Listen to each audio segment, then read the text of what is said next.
Agora a gente fala de indicadores que se transformam em estratégia que culminam em resultados. Esse é o papel do Observatório do Agronegócio de Santa Catarina. A ideia do observatório é consolidar dados, avaliar limites e potencialidades do agro e mostrar com clareza os melhores cenários para tomadas de decisões. Para falar sobre esse assunto, eu chamo agora ao vivo, direto de Florianópolis, a economista Gláucia de Almeida Padrão, que é analista de socioeconomia do CEPA, o Centro de Socioeconomia e Planejamento Agrícola da EPAGRE, empresa de pesquisa agropecuária e extensão rural de Santa Catarina. Gláucia, boa tarde, seja muito bem-vinda ao Planeta Campo. Boa tarde, Sara. Eu que agradeço a oportunidade. Maravilha, então conta pra gente quais que são as perspectivas aí da EPAGRE em relação ao observatório, em que etapa do caminho que a gente está? Então, o observatório ele foi idealizado pela Secretaria de Agricultura e pela EPAGRE, né? E foi lançado, então, em dezembro do ano passado.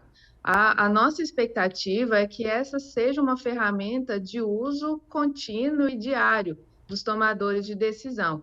E esses tomadores de decisão vão desde o produtor rural até um secretário de Estado e um governador, que utilizem as informações de interesse do agro para que a tomada de decisão seja o mais qualificada possível, né, e baseada em informações reais, né, e atualizadas do setor de interesse que é o agro catarinense. Gláucia, quem é que vai abastecer, né, com essas informações aí o observatório?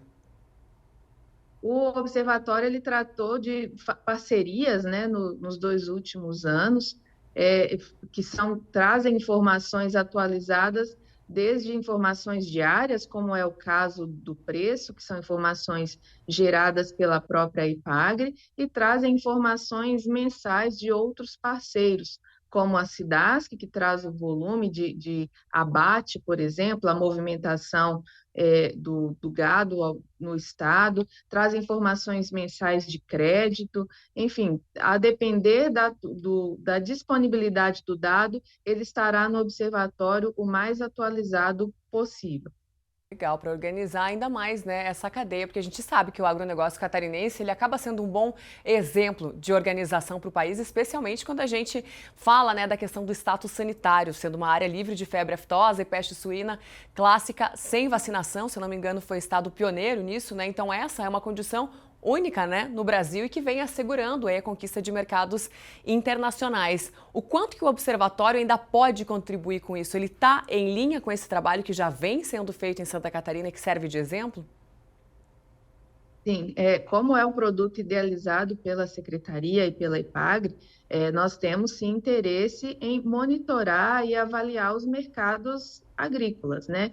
O mercado externo é um deles. Nós temos 7 áreas temáticas hoje que são abordadas no observatório, que trata da produção agrícola, mercado, desenvolvimento rural, e uma delas é o comércio exterior.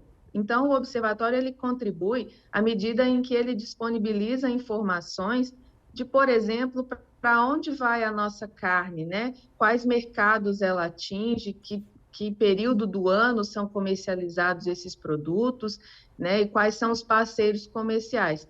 Especificamente no caso das carnes, né, em que isso é muito valorizado pelos nossos parceiros externos, nós temos então qual é o nosso envio desses produtos, quais são os mercados e quais são as exigências desse mercado. Pois quando a gente tem um problema de doenças, né, nos rebanhos, por exemplo, a gente tem uma redução das exportações automaticamente. Então, o observatório ele traz a condição para o tomador de decisão, no caso, um secretário de Estado, por exemplo, que ele consegue avaliar qual percentual de exportações vai para esses mercados, quais são as exigências desses mercados, para que a gente direcione a produção para atender esses mercados. Gláucia, você acredita que esse modelo ele possa aí servir de inspiração para outros estados também, que tem foco na atividade agropecuária? E mais do que isso, né? Quem quer acessar as informações, né? O produtor rural, de repente, está curioso, como é que faz?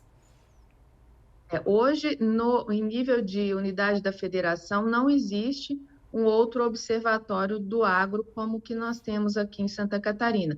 São mais de 230 bases de dados, mais de 800 indicadores, né, distribuídos nessas 7 áreas temáticas que eu mencionei há pouco, e nós temos uma expectativa, né, fazemos uma análise interna aqui, de que hoje não existe outro como esse em nível de unidade da federação. Nós temos um exemplo, por exemplo, do caso federal, né, o Observatório do Agronegócio Nacional, mas em nível de federação, esse é o primeiro. E para quem tiver interesse em acessar, ele é totalmente gratuito, né? A versão pública foi disponibilizada em dezembro no site observatorioagro.sc.gov.br. Lá, essas 6 áreas temáticas trazem painéis, podcasts, vídeos, notícias e publicações técnico-científicas para que todos possam acessar e nos dar um retorno também do que gostariam de ver no observatório, que poderia auxiliar na tomada de decisão de todos os atores do agro. Legal, Glaucia. E o nosso assunto principal aqui no Planeta Campo, como você deve ter observado, né, é a questão do agro sustentável. O que vem sendo feito aí em Santa Catarina nesse sentido, que a gente poderia destacar aqui, que vem sendo acompanhado pela EPAGRE e pela Secretaria? Santa Catarina tem uma característica de pequenas propriedades, né? E na maioria delas, cerca de 90%, voltadas à produção familiar. Então, nós temos uma característica já de produção sustentável. A EPAGRE, ela é responsável por diversas ações, como o sistema de plantio direto de hortaliças, por exemplo, que foi até premiado, né, nesse ano, que trata exatamente de garantir uma produção sustentável. Todos os nossos projetos de pesquisa, eles têm como componente a sustentabilidade. E as ações da EPAGRE, tanto as de extensão quanto as de pesquisa, podem ser pesquisadas e identificadas no nosso site, né, o site da EPAGRE, onde todas as ações podem ser analisadas e, quem sabe, implementadas em outras unidades da federação, em outros municípios. Maravilha! Eu conversei com Glaucia de Almeida Padrão, que é analista de socioeconomia da EPAGRE-CEPA. Glaucia, obrigada pela sua participação e até mais. Eu que agradeço. Muito obrigada. Obrigada a você. Planeta Campo, patrocínio JBS. Alimentar a mudança é o nosso compromisso. UPL The Gigaton Challenge. Apoio SLC Agrícola, produzindo com eficiência e sustentabilidade.